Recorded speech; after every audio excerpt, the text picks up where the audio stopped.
सायंकालिक ध्यान। सायंकाल में भगवान श्री कृष्ण द्वारकापुरी में एक सुंदर भवन के भीतर विराजमान है, जो विचित्र उद्यान से सुशोभित है। वो श्रेष्ठ भवन 8000 ग्रहों से अलंकृत है।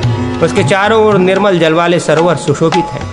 हंस, सारस आदि पक्षियों से व्याप्त कमल और उत्पल आदि पुष्प उन सरोवरों की शोभा बढ़ाते हैं। उक्त भवन में एक शोभा संपन्न मणिमय मंडप है, जो उदयकालीन सूर्य देव के समान अरुण प्रकाश से प्रकाशित हो रहा है।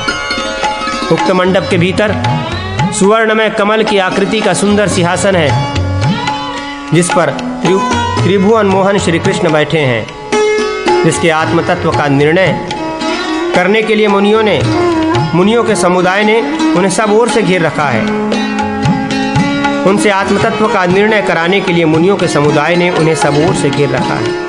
भगवान श्याम सुंदर उन मुनियों को अपने अविनाशी परमधाम का उपदेश दे रहे हैं। उनकी अंग कांति विकसित नील कमल के समान श्याम है। दोनों नेत्र प्रफुल्ल कमल दल के समान विशाल है। सिर पर स्तिग्न अलकावलियों से संयुक्त सुंदर किरीट सुशोभित है। गले में मनवाला शोभा पा रहे हैं। प्रसन्न मुखारविंद मन को मोहे लेता है। कपोलों पर मकरावृत कीर्ति कुंडल झलमला रहे हैं। वक्ष स्थल में श्रीवत्स का चिन्ह है। वहीं कौस्तुभ मणि अपनी प्रभा बिखेर रही है। उनका स्वरूप अत्यंत मनोहर है। उनका वक्ष स्थल केसर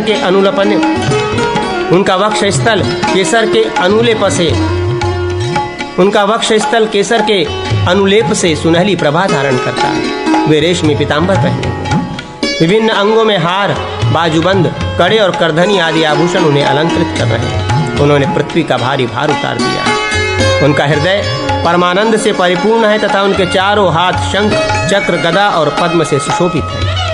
इस प्रकार ध्यान करके मंत्रोपासक भगवान की पूजा करें। हृदय, सिर, शिखा, कवच, नेत्र और अस्त्र इनके द्वारा प्रथम आवरण बनता है। रुक्मणी आदि पटरानियों द्वारा द्वितीय आवरण संपन्न होता है। तृतीय आवरण में नारद, पर्वत, विष्णु, निषट, उद्धव, दारुक, विश्वक्सेन तथा सात्विकी है। इनका 8 दिशाओं में और विनीतानंदन गरुड़ का भगवान के सम्मुख पूजन करें।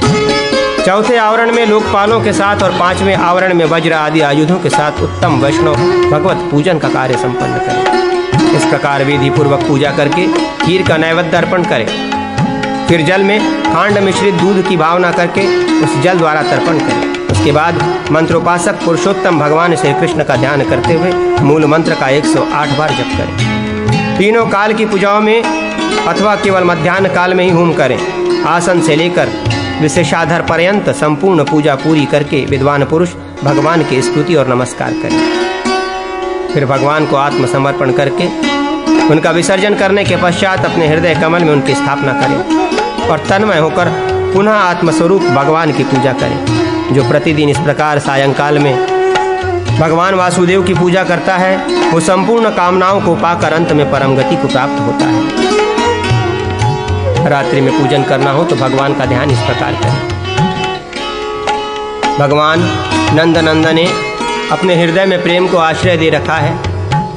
वे रास क्रीड़ा में संलग्न हो मानो थक गए हैं और गोपांगनाओं की मंडली के मध्य भाग में विराज रहे हैं। उस समय यमुना जी का पुलिंग प्रांगण अमृतमय किरणों वाले चंद्रदेव की धवल ज्योत्सना से उद्भासित हो रहा है। वहाँ का प्रांत अत्यंत हरा भरा एवं भगवत प्रेम का उद्दीपक हो रहा है। खिले हुए कुंद, कलहार और मल्लिका आदि कुसुमों के परागपुंज से दूषित मंद मंद वायु प्रवाहित होकर उस पुनील प्रांगण को शीतल बना रही है। खिले हुए नूतन कुमुदों के मादक मकरंद का पान करके उन्मत्त हृदय वाले भ्रमर इधर उधर भ्रमण करते हुए मधुर गुंजारों फैला रहे हैं, जिससे वो वन प्रांत अत्यंत मनोहर प्रतीत होता है। वहाँ सब ओर से सुंदर चमेली की सुगंध फैल रही है।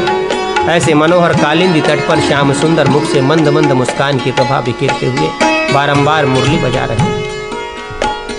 उनकी अंग कांति भीतर जल से भरे हुए नूतन मेघों की श्याम घटा से टक्कर ले रही है। भवों का मध्य भाग कुछ चंचल हो उठा है। दोनों नेत्र विकसित कमलदल के समान विशाल हैं।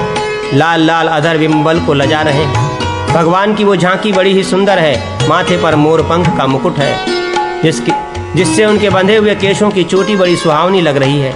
उनके दोनों कपोल हिलते हुए चमकीले कुंडलों में जटिल रत्नों की किरणों से उद्भासित हो रहे हैं और उन कपोलों से श्याम सुंदर का सौंदर्य और भी बढ़ गया है। वे करधनी, नुपुर, हार, कंगन और सुंदर भुजबंद आदि आभूषणों से विभूषित हो प्रत्येक दो गोपी के बीच में खड़े होकर अपनी मनमोहनी झांकी दिखा रहे हैं। गले में वन्य पुष्पों का हार सुशोभित है।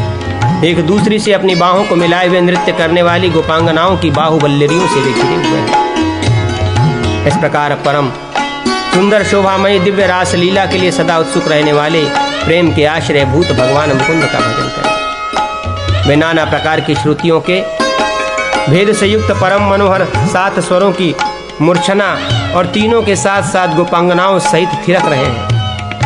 सुंदर मणि में स्वच्छ आभूषणों के मधुर सिंजन से भगवान का संपूर्ण मनोहर अंग ही झनकारमय हो उठा। एक दूसरी से हाथ बांधकर मंडलाकार खड़ी हुई गोपांगनाओं के समूह से कल्पित रास लीला मंडल की रचना में यद्यपि भगवान श्याम सुंदर बीच में मणिमय मेघ की भांति स्थित हैं, तथापि इसी शरीर से उन्होंने अपने बहुत से दिव्य स्वरूप प्रकट कर दिए और उन स्वरूपों से प्रत्येक दो गोपी के बीच में स्थित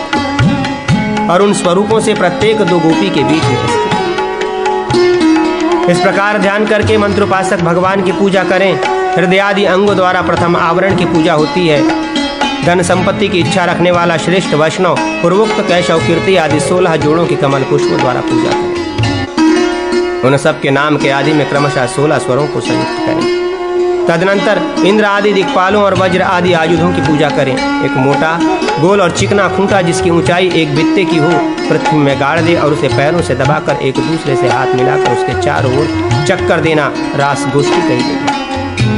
इस प्रकार पूजा करके दूध, घी और मिश्री मिलाकर भगवान को नैवेद्य अर्पण करे और 16 प्याले लेकर उनमें मिश्री मिलाई हुई खीर परोसे और पूर्वोक्त जोड़ों को क्रमशः अर्पण करें। फिर शेष कार्य पूर्वक करके मंत्रोपासक 1000 मंत्र जप करे। तत्पश्चात स्तुति, नमस्कार और प्रार्थना करके पूजन का शेष कार्य भी समाप्त करें। इस प्रकार जो उपासक भगवान श्री कृष्ण का पूजन करता है वो समृद्धि का आश्रय होता है तथा अणिमा आदि 8 सिद्धियों का स्वामी हो जाता है, इसमें संशय नहीं।